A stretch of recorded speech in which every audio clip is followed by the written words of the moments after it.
नमस्कार दर्शकों और साथियों, मैं हूं शशि शर्मा। आप देख रहे हैं दबंग खबरें। आज हम आपको मीरा भाईंदर में पुलिस अधिकारी का ऐसा किस्सा बताने जा रहे हैं। पुलिस की वर्दी जो होती है वो जनता की सेवा के लिए होती है, जनता के हमदर्द बनने के लिए होती है, ना कि सरदर्द बनने के लिए होती है। और ऐसे एक अधिकारी की जानकारी देंगे और बताएंगे आपको।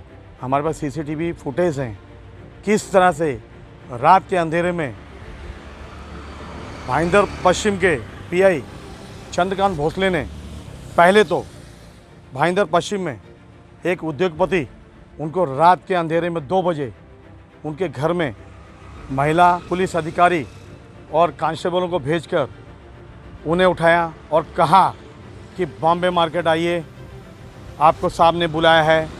जब उन्होंने इसका विरोध किया और कहा कि मैं सीपी साहब से इसकी शिकायत करूंगा, तो उल्टे पैर पुलिस दल वापस आ गया।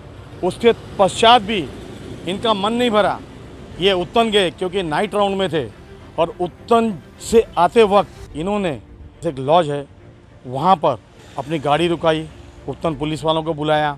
और यही रोड है, आपको दिखा रहा हूँ दर्शकों, यही रोड है। और कुछ ही दूरी पे वो सामने उत्तन डोंगरी चौकी है सामने, और यहीं पर उत्तन पुलिस स्टेशन की गाड़ी और भाईंदर पश्चिम की गाड़ी जिसमें नाइट राउंड में चंद्रकांत थे, उन्होंने इस लॉज में दस्तक दी। दस्तक देने के बाद लॉज के अंदर मैनेजर से पूछा कि कितने कस्टमर हैं। मैनेजर ने रिकॉर्ड बताया, रिकॉर्ड में वैलिड आईडी लिया है कि नहीं लिया है, ये पूछना उनका अधिकार है और उनको पूछना भी चाहिए, क्योंकि मीरा भाईंदर बियर बार और लॉजिंग बोर्डिंगों से बदनाम है। परंतु इन्होंने एक कपल रुका हुआ था यहाँ पर, उस कपल का दरवाज़ा नॉक किया और नॉक करके उसे उठाया, उससे आईडी मांगी गई और उन्होंने आईडी बताई। उसके पश्चात इन्होंने वो जैसे ही पुरुष बाहर आता है, चंद्रकांत कमरे में एंट्री मारते हैं और महिला जो सोई हुई थी उसे उठाया जाता है। मैं कहना चाहता हूँ चंद्रकांत जी से, उच्च न्यायालय का निर्देश है, अगर कोई कपल अपनी स्वेच्छा से किसी होटल में रुकता है और उसने वैलिड आईडी दी है, तो कानून का कोई अधिकार नहीं है कि उसकी निजी ज़िंदगी में झांकने का। चंद्रकांत ने कानून को ताक पे रखकर ये सारे कृत्य किए और महिला के साथी को बुलाकर भद्र भाषा का प्रयोग किया, उसे जबरन गाड़ी में बिठाया।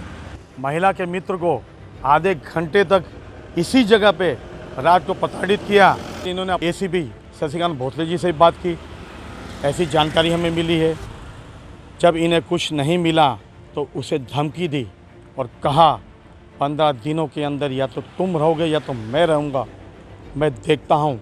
मैं कहना चाहता हूँ यहाँ के सीपी सदानंद दाते जी से कि सर, जब से आप यहाँ पर आए मीरा भाईंदर में, गुनाहगारों में हड़कंप मचा है। कई गुनाहगार यहाँ से अपना बोरिया बिस्तर समेटते नज़र आए हैं, लेकिन कुछ भ्रष्ट अधिकारी हैं पुलिस महकमे में, उनको भी पसीने छूट रहे हैं, क्योंकि वो आपकी आदत से भली भांति वाकिफ़ है कि आप गलत का साथ नहीं देते हो और सच्चाई का साथ देते हो। ये कपल भी आपसे मिला और आपने उनको भरोसा दिलाया है कि आपकी शिकायत पे गौर फरमाया जाएगा। अगर अमित काले जी को इस पूरे मामले की छानबीन दी गई है, अब देखना है कि अमित काले जी इस मामले को किस तरह से लेते हैं। अगर चंद्रकांत जी उसमें दोषी पाए जाते हैं तो क्या उन पर महिला से अभद्र व्यवहार करने और उसे पकड़कर उठाने के जुर्म में उन पर गुनाह दाखिल होगा या नहीं होगा। अगर यही कृत्य किसी सिविल नागरिक ने किया होता तो यही उत्तन पुलिस स्टेशन उस पर मामला जरूर दर्ज करता, लेकिन मामला जुड़ा हुआ है पुलिस अधिकारी से। आइए जानते हैं, हमारे साथ कपल खड़े हैं, इनसे जानते हैं क्या घटना हुई थी 5 तारीख की आधी रात को 3:20 पे। क्या घटना घटी थी उस रात को? वहाँ पे उस समय रात में 3:30 बजे के करीब मेरा दरवाज़ा नॉक हुआ और जैसे मैंने खोला तो देखा, तो मैंने चंद्रकांत भोसले साहब और उनके साथ में कुछ कांस्टेबल ऑफिसर्स जो हैं वो साथ में थे। उन्होंने मेरे को बोला कि आईडी, तो मैंने बोला हाँ सर, मैं आपको प्रोवाइड करता हूँ आईडी। और मैंने उनके हाथ में जैसे आईडी दी, उन्होंने बाजू में उनके जो कांस्टेबल थे उनके हाथ में दी और बोला वेरीफाई करा।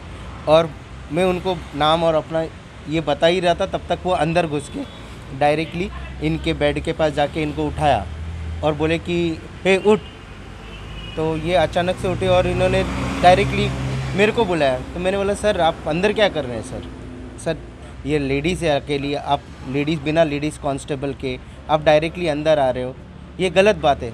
तो ये डायरेक्टली मेरे को बोल रहे तू मेरे को कायदा सिखाएगा क्या? अब तू कायदा सिखाएगा, ए चल बाहर चल। और सीधा मेरे को गाली दी, मेरे को बाहर लेके आए और बाहर लेके आके डायरेक्टली धमकी देना चालू कर दिया और एकदम गुस्से में हो गए। वैन में डाल चल लेके चल पुलिस स्टेशन, इसको बताता हूँ मैं क्या है कायदा क्या है। मैंने उस समय जैसे ये सारी चीज़ें हुई उस समय मैंने कंट्रोल रूम में फ़ोन किया। मैंने उनको ये भी बोला कि सर आप समझिए, नहीं तो मैं आपके सीनियर को आपकी ये कंप्लेंट करूँगा, आप बहुत बुरी तरीके से बिहेव कर रहे हैं मेरे साथ भी। और आपने जो अंदर जाके जो बिना लेडीज़ कांस्टेबल के आप रूम में गए, ये बहुत गलत बात है, आपने ये बहुत गलत कर दिया है, ये सही चीज़ नहीं है। मेरे को मत सिखा कायदा ये और उल्टी सीधी बातें तेरे को तेरी आज या तो तू रहेगा या तो मैं रहूँगा, 15 दिन में या तो तू चला जाएगा यहाँ से निकाल दूंगा तेरे को, या तो मैं रहूँगा, ये वो बहुत सारी उल्टी सीधी अब्यूज लैंग्वेज का भी उपयोग किया था उन्होंने, बहुत ज़्यादा। माँ बहन पे तो गाली वो ऐसे दे रहे थे जैसे महिला मित्र के लिए भी अब्यूज लैंग्वेज यूज की थी। यस उन्होंने डायरेक्टली बोला कि ज़्यादा मत कर, नहीं तो तेरे को और उस तेरे दोस्त को दोनों को पीटा के केस में अंदर कर दूंगा। आपने इसकी शिकायत सीपी सदानंद दाते जी को दी है? बिल्कुल मैंने दी है उन सर को, हमारे जो सीपी सर है उनको मैंने इनका कंप्लेन दिया हुआ है। उन्होंने आश्वासन किया है कि आपके साथ में जस्टिस होगा और मेरे को पता है कि जिस तरीके से उन्होंने बोला तो बिल्कुल होगा हमारे साथ जस्टिस। लेकिन मैं बस यही बोल रहा हूँ कि अगर ये सारी चीज़ें हमारे साथ एक बार हुई, आगे जाके किसी और के साथ हो, तो ये चीज़ मैं नहीं चाहता। ठीक है मैडम, क्या घटना घटी थी उस रात को आपके साथ और आपको पुलिस का व्यवहार किस तरह का लगा यहाँ का? वही सब कुछ जो इसने बताया है सेम वैसा ही हुआ था। और मुझे यहाँ की पुलिस का मतलब बहुत बुरा ये एक्सपीरियंस, बहुत गंदा था। मतलब फ़र्स्ट टाइम मेरे साथ लाइफ में ऐसा हुआ है। तो यहाँ का अगर आप पूछ रहे हो पुलिस का एक्सपीरियंस, तो वो बहुत बैड था। मैडम ऐसा है कि हर पुलिस वाला गलत नहीं होता और महाराष्ट्र पुलिस की तुलना स्कॉटलैंड पुलिस से की जाती है। हाँ मैंने ऐसा सुना था बट पता नहीं, हाँ हो सकता है, आप सही बोल रहे हो। बट जो अभी ये हमारे साथ रिसेंटली हुआ उसके मुताबिक अगर मैं जज करूँ तो पता नहीं। नाइट में ऑफिसर ने कमरे में घुसकर आपसे किस तरह का व्यवहार किया?